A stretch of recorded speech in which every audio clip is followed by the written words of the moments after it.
In May, through a statutory instrument, President Yoweri Museveni moved the Ministry of Science and Technology to the Ministry for Presidency and Rural Electrification Agency, back to the Ministry of Energy and Mineral Development. Present the minority report.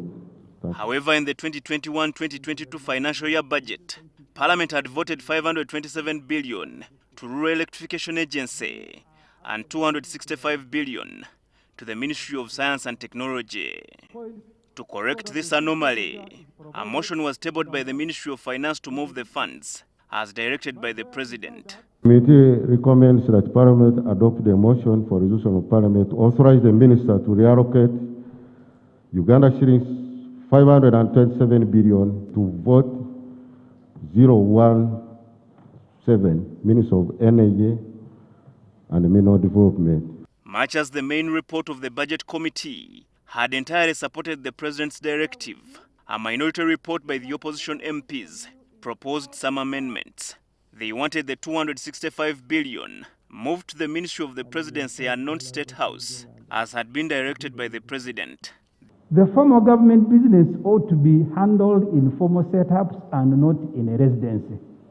There is a very high likelihood of funds being used to finance household obligations of State House, as opposed to supporting innovations if the specific budget is made to disappear. The opposition also wanted assurances on the job security of the employees of the affected entities, security of the 527 billion being moved from the Rural Electrification Agency, and justification for why the rationalization was being carried out in piecemeal.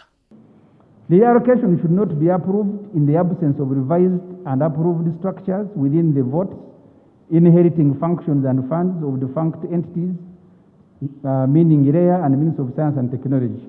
After negotiations by both sides on the advice of the Speaker, a compromise was reached to move the two entities with the proposed amendments. I think we've made a great stride.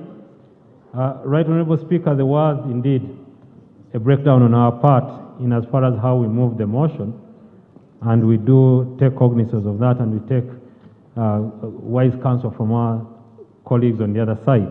Compromise that we move both the function and the vote in one sector, which is presidency.